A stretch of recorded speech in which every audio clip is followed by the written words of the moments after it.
Hello folks, Mark Doody here again, and we're doing episode 3 of She-Hulk. Okay, I've wrote notes this time because I always forget when I'm reviewing things what's going on, and I always jump from to to fro in order to get to my point most of the time. So, starts off with obviously a recap of the episode before, and then it goes into Jen moaning at the Abomination because he escaped prison and he got recorded doing so. Okay.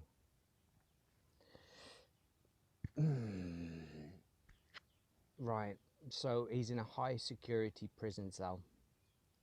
Right? And they say, oh, he mysteriously escaped. Surely, at some point, there's going to be cameras in the cell with him. You know, this is the Abomination. This is a guy that's can turn into a giant monster that can destroy, goes on a rampage, and no one thought to put cameras inside the cell. But anyway, let's move on. So she moans at him that you promised you would never be changed into Abomination again, and basically he was like, well, I was forced to. Of course, it's fine, it'd be all right. And she was like, well, who forced you? How did you escape? And the blame goes on to Wong. Just Wong. Just Wong. How ridiculous is that? They tried to make a joke there, but really it's not a big payoff. And, you know, Jen then asked the assistant to track down Wong. This is how she does it. She goes on basically whatever their version of Facebook is, or twat or whatever, and basically is then she goes, oh, I send him a little, what was it, a thirst trap, a picture of her holding books. Right, okay, that's just ridiculous. You know, basically a honey trap. Look at me, I'm holding some books. I want to get some valuable information off you for, you know, the parole case of Abomination. And the way I'm going to get hold of you is by sending you a picture of me with books. Good job there. Writers did really well there. And basically, you know, it's basically a honey trap. So not only did they moan about, you know, men being pigs and all this like they normally do, but their way of getting Wong's attention is by sending a picture of a woman holding books. Double standards, but again, I digress. So Jen moans about the case, and then this is about. So basically, Jen's then driving in the car. She looks away from the steering wheel and is talking to the audience. Now, is this going on in her head or not? Who knows? Because, you know, surely if you're going to be doing things like that, you'd put, you know, think about how bubble wrapped Western culture is, you know. And basically she's looking away, not paying attention to the steering wheel whatsoever. So that's a stupid idea if you ask me. But again, you know, I mean, you know, not looking when you're driving, and then it goes to it looking while she's driving, and then she spends a good minute like looking at things saying, you know, oh, this is blah blah blah, I'm Jen and I'm so great, you know what I mean, because that's what this show feels like all the time. And then she put this is what makes me laugh. She goes, right, so I know we've had cameos, but remember whose show this is. And this is the problem, you know, glorifying her show.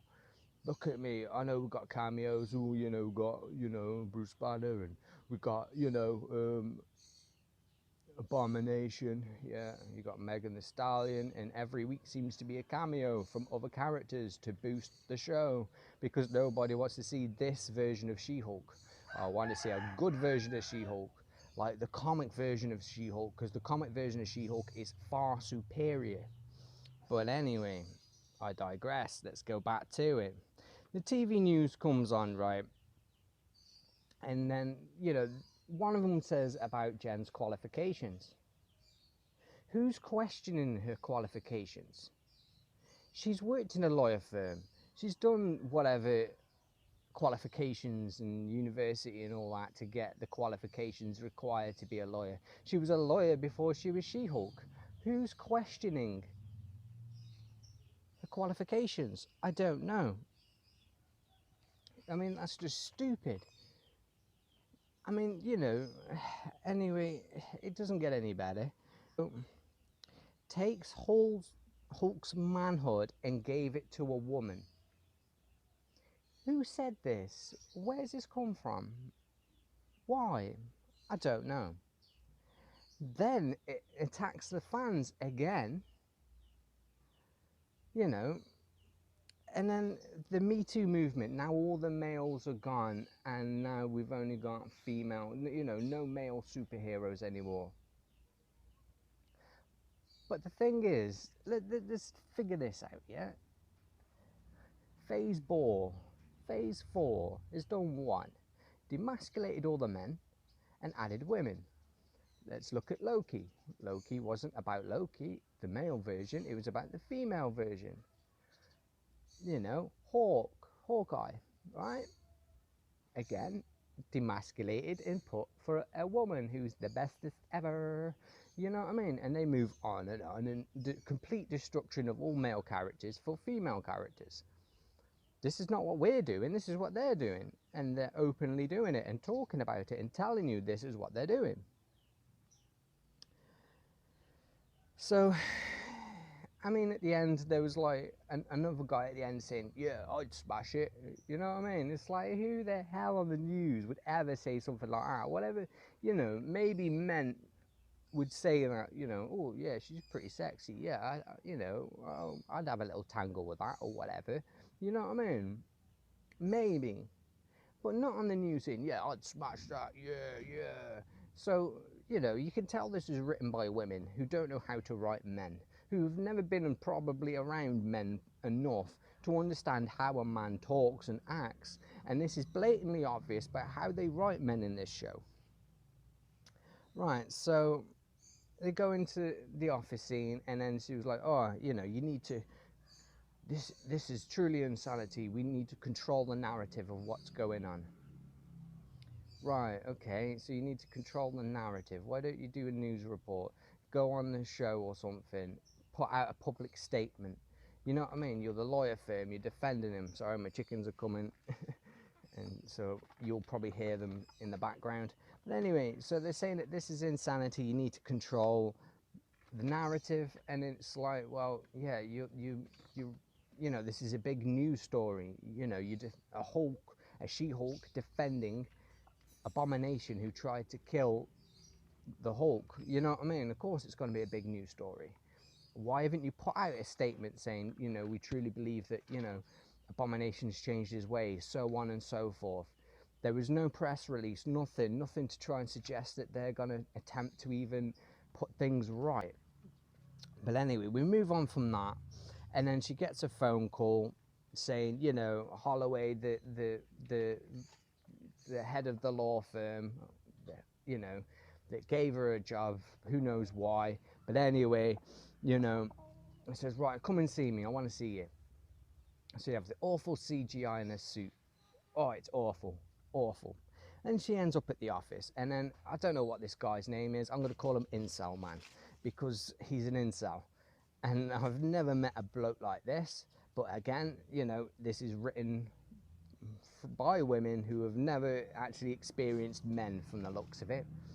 Because again, you know, this guy is just an idiot. But anyway, the story is that basically this incel man has met who he thinks is Megan Thee Stallion, right? Questions are massively raised here, and it's like, okay, so you reckon, I don't really know who this person is. I know she's a rapper or something. That's as much as I know. I've heard of her name before. I don't know any of her music other than the one she did with Cardi B, and there was a big thing about it. You know what I mean? And that's it. I'm not interested. It's not going to engage me into watching this show. I'm watching this show simply to review it. right? And again, I have no understanding who this is. So as soon as she walks in, bear in mind this incel man is her client, and the first thing she does is mock him. You know what I mean? Saying, "Oh, you bought a, what was it, a Passat? You know what I mean? You bought a Passat and good, and you think you're good enough to date Megan Thee Stallion? Oh, you know what I mean?" And from what little I do know about Megan Thee Stallion, it doesn't seem a very hard person to get with, if you understand my meaning, especially with the songs she puts out.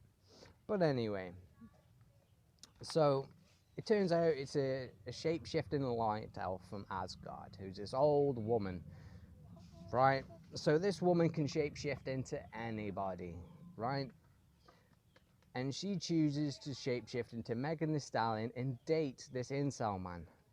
Again, questions are raised. Why would you do this? You could shapeshift into anybody and you can date anybody that you want. And the person she chooses is this stupid incel man. Why? Don't know. Don't think about it. So we're going to move on from that. Right? So again, Jen moans more and lays into him. So then Wong turns up, somehow knowing everything that's going on, and is like, I got your message, right? What from? The picture of the assistant holding books? Really?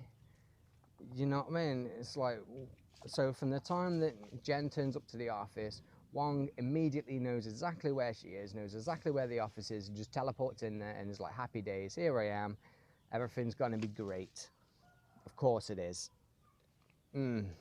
Right, so Wong then goes to admit that he broke Abomination out of jail. Why? Because he wanted a good competitor for training. This is a guy that can go into multiple dimensions. This is a guy that can travel anywhere he wants because he just opens up a portal, walks through, and there he is. And out of everybody he could go, or every place he could go, he chooses to get Abomination out of his jail cell and fight him. Why? Don't know. But the fact that he turned around and said, "Oh, Abomination shouldn't be punished." Well, he's on a parole hearing. You know what I mean? Where did this relationship between Wong and Abomination come into fruition to the point that, yeah, I'm going to fight for you and all this, I'm going to fight with you and this, that, and the next thing? Where did it's missing the entire thread of this? Where's the start of this? We know in Shang-Chi we saw it, you know what I mean? But again, you didn't see why. So it's not the first time he escaped, unless during this time period of Shang-Chi and She-Hulk, this was at exactly the same time. That was the point where he broke him out of prison. Again, don't know. Is there a link there? Probably. But again, it's bad writing, you don't know. So then he goes on to say, about erasing everybody's memory. I'm not doing that again. I mean, yeah, let's not look at No Way Home. Let's not look at that. Let's not look at Spider-Man. You know what I mean? Because again, ridiculous. Ridiculous. So, she's an awful lawyer. Let's admit this. If you're going to write a lawyer show, at least attempt to write something about being a lawyer, or do it in a certain way, because there is nothing there. There's no counseling, there's no understanding, there's no gathering of information. So, so it moves then onto the scene with the incel man and the other lawyer man.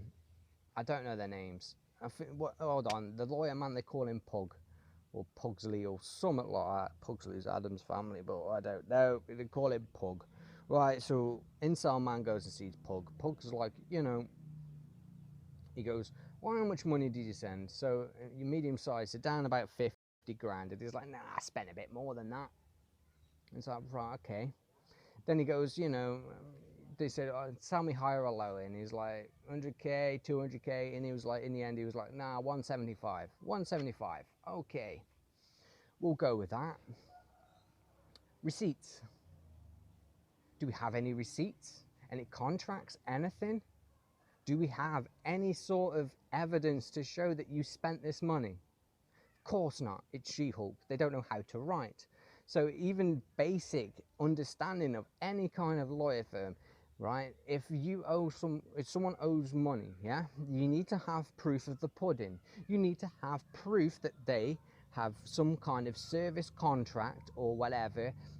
You know what I mean? And again, if this is your girlfriend and you've gifted it to your girlfriend, you have no case. I'm not a genius when it comes to legal matters, but let me tell you this, I do know this: if you give someone a gift, you cannot ask for the money for that gift. You have to have some kind of contract where she said, if I buy you this, then you must pay me so much a week, a month, whatever, yeah, and have some kind of either verbal contract, of which is you've got evidence that you've had a verbal contract, which is very hard to prove, or you have it in writing. So again, I know more about lawyers than this bloody show does. So okay, you know, so it goes on and on and on. Right, the incel man leaves, and then straight away Pug turns his computer on and he's watching their version of YouTube of this light elf pretending to be Megan Thee Stallion. Oh look, there's evidence there. Do they use that in court? No, they don't. So again, you've got video evidence of her pretending to be Megan Thee Stallion, and you don't use that as evidence. Again, they don't know how to write lawyers. So as soon as he's watched like 3 seconds of this clip of this elf saying, I'm Megan Thee Stallion, I'm not really, you know what I mean? Again, the incel man walks in and he's like, you know, let's close this case, I'm not gonna bother. And the guy sitting there like, really that fast that you've changed your mind? And then his phone rings and it's the incel man saying something about he parked his car in a, what was it, electric truck thing, I don't know, a cyber truck, right? So it says, parked in a cyber truck, in a cyber truck in the handicap space. Right, so why are you ringing your lawyer about this? Really? You know what I mean? You're dead to rights anyway. So again, stupid way to write things. But then the guy realizes the person in front of him is the light elf. You know what I mean? And there's a stupid scene where she's drinking his Red Bull and as the incel man, and then basically and he was like, you need to get out, security, blah blah blah. Yeah, the light elf walks out, pretends to be that Pug guy, and he's like, I love harassing women in the workplace. Of course you do. You know what I mean? And the guy was like, you know, and she shapeshifts back into the elf in front of the office staff. Then Pug goes out and says, you all know me. You know I don't do this. And the question is, why did he need to say that? They all saw it wasn't him, it was the elf. So why did he need to emphasize that it wasn't him doing this? That the fact was, it was the light elf pretending to be him. So anyway, you know, it's just ridiculous. Where are we now? Let's have a look. I mean, it's stupid, isn't it? Absolutely stupid. So basically then, right, then the hearing and his soulmates turn up, right? It's very strange. All his soulmates turn up. Why? Don't know, but there you go. Right, then he's trying to say the prison escape wasn't my fault. Okay, let's be honest here, right? If I'm locked up in jail, my wife breaks me out, and I turn around and say, it's all right, it's okay. I didn't want to be broken out. My wife broke me out. You still escaped prison.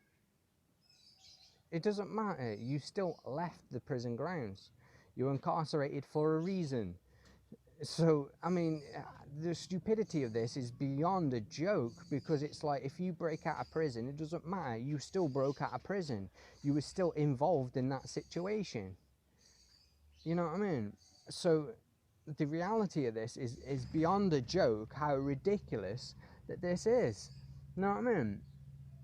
Seriously, there's just no logic. Right.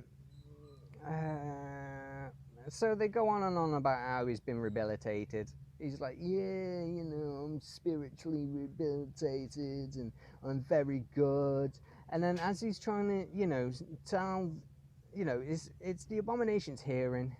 He's trying to tell him about how, you know, he's changed his ways.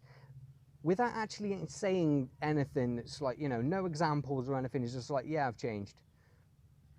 I'm a better person physically and metaphysically and spiritually and all this, right? How have you changed? From why have you changed? Have you no longer now go to anger? You what? How? In which form have you changed? But there's none of this explanation whatsoever. It's just, I've changed. Okay, so then Jen interrupts him while he's giving his speech. Again, a bad lawyer. You know what I mean? Just interrupting him, saying, you know, oh, I mean, it's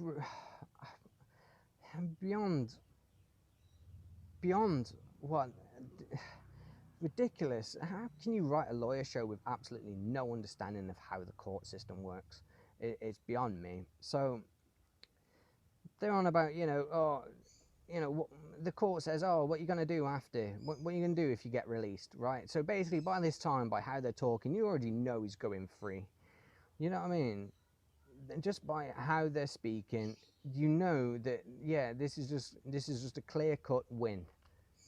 Even though he broke out of prison, he broke the law. But we're going to ignore all this. We need the story to progress. So, you know, he's on about opening up a retreat for people and doing all loads of weird stuff. And then they bring in a load of witnesses. And, like, one's like a marriage counselor and one's like, you know, the library program and all this. So the question is, right, the question is this. You've got the abomination, a huge monster that can change in and create absolutely loads of carnage, right? And basically, you know, are you taking him to the library? Are you taking him to teach people? Are you taking him out of his cell? This is what's really weird. Why would you do this? You would keep him locked up in a cell. You know, you keep him in isolation. You don't want something like that getting free, changing into the abomination and wrecking the place, potentially escaping, potentially causing mass murder, right? But no, it's fine. We're going to carry him around, I'm assuming, because you don't see any evidence that he's helped people, except for like a crying prison guard who's like, he helped me with my marriage. And it's like, really? Emil Blonsky helped you with your marriage? Okay, but anyway, moving on, let's get this done. Wong turns up and he's like, I'm responsible for the escape. Right, okay. So, you know,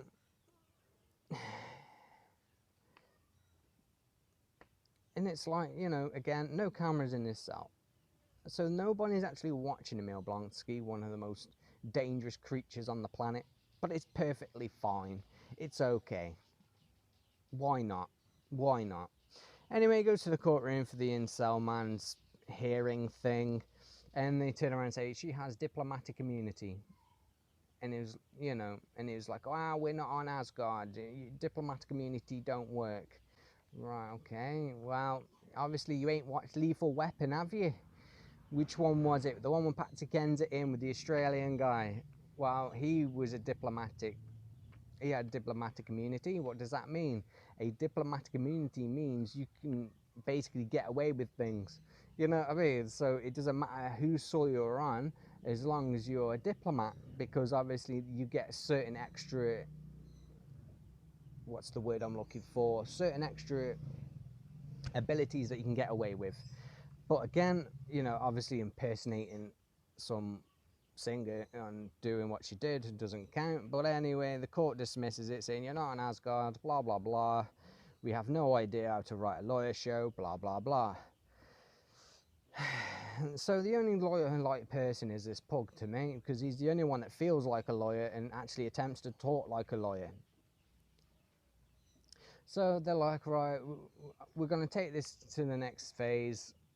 And then basically the judge leaves, and then the judge comes back and he's like, I've had a change of heart, I'm going to drop the case, blah blah blah. And it's basically the shape-shifting woman again, and the only person that seemed to have noticed straight away was the lawyer man, Pug.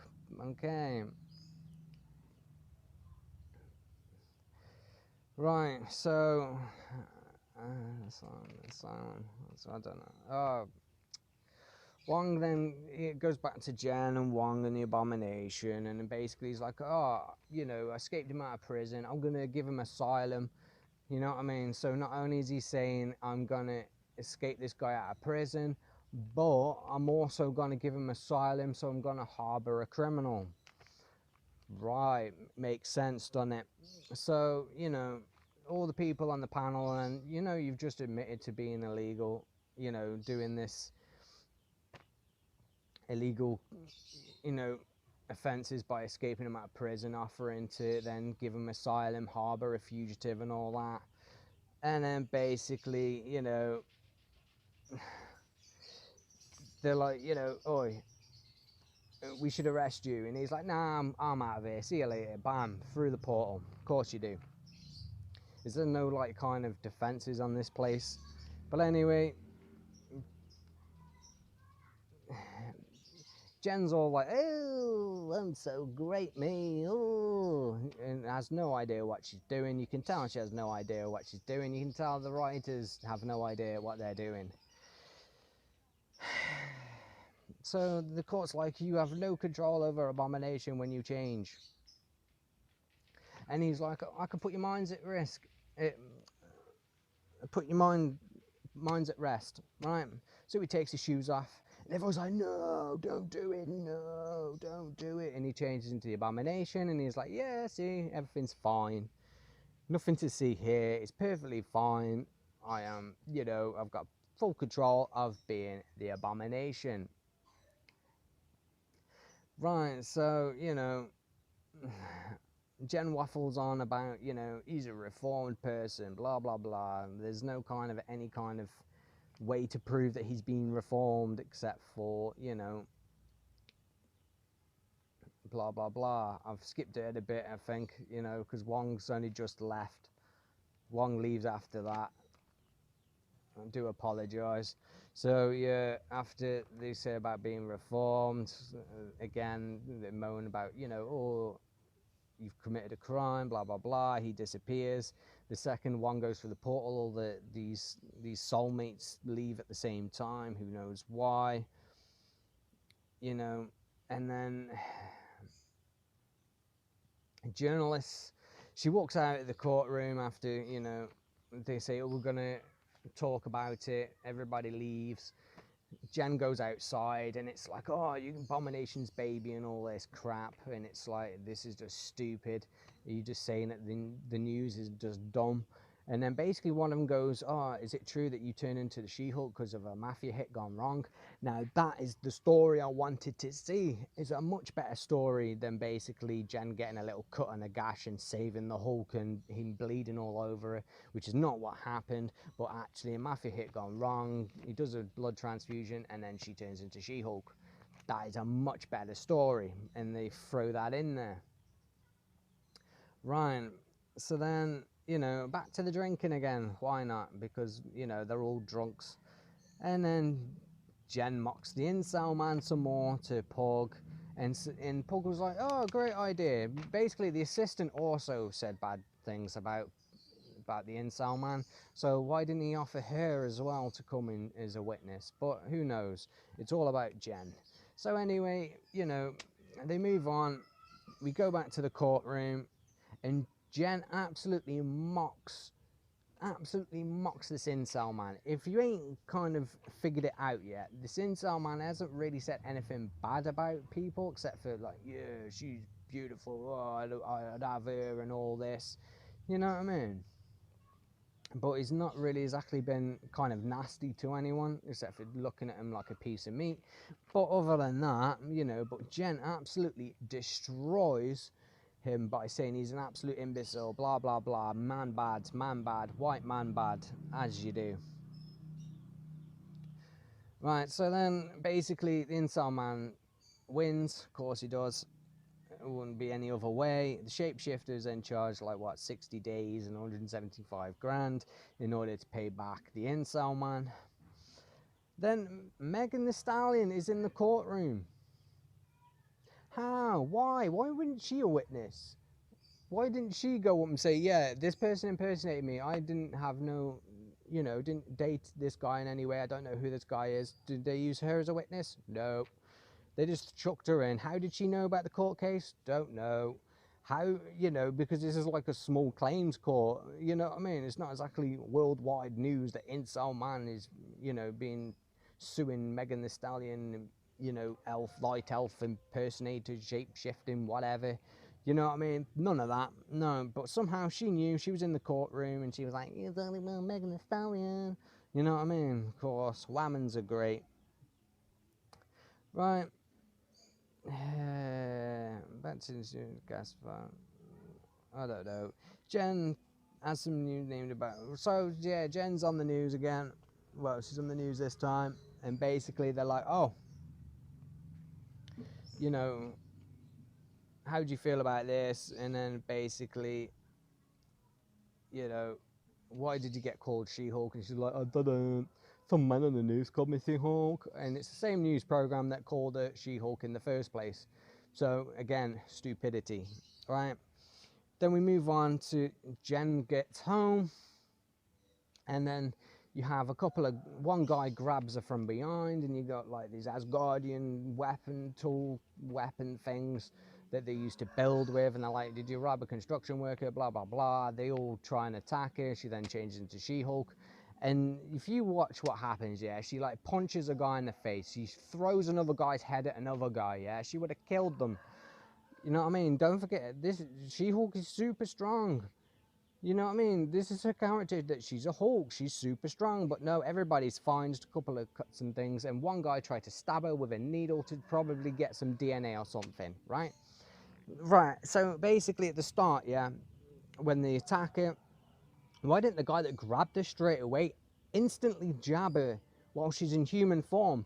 You know when she's in Hulk form, nothing will pierce her. You're smacking her with bloody construction tools and you're not even denting her. Why do you think a little poxy needle's going to go in her? Stupidity. Stupidity. Right? So basically they've been hired by someone to go and take a DNA for whatever reason. I think I've got a kind of synopsis of what's going to be happening, but again, I'm not too sure. I reckon it's got Emil Blonsky. It's got something to do with him, and I think that's why it's getting released. I reckon it's something to do with him because the writers are shit, and let's be honest, it's garbage. And basically, that's it. That's the end of the episode. You have some stupid credits, and then you have a stupid scene of She-Hulk twerking, and the boss walks in and sees them twerking. And if I was their boss, I'd be like, "Oi, get back to work. What are you doing?" But again, why is Megan Thee Stallion even in the superhuman law firm? Law department speaking to her. Is there more information on this? Why is she even there? What's happening? Who knows? Don't care. Anyway, She-Hulk episode 3, complete garbage, written by absolute idiots, who can't write men, who can't write lawyer firms, who can't write comedy. So there you go. That's it.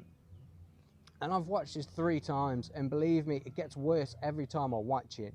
But the first time I watched it, because usually what I do is I watch something in the night and then I do a review in the morning. And then I thought, you know what, I need to make better effort at this. So I decided to watch it again, write some notes, and then I watched it again. So while I wasn't writing notes to see if everything was okay and I didn't miss anything. And Jesus, is this bad. But anyway, I've still got a few more episodes to do on this, and it's going to be bad. Anyway, if you like the video, please like, share, and subscribe. You know the deal. Anyway, ta-da.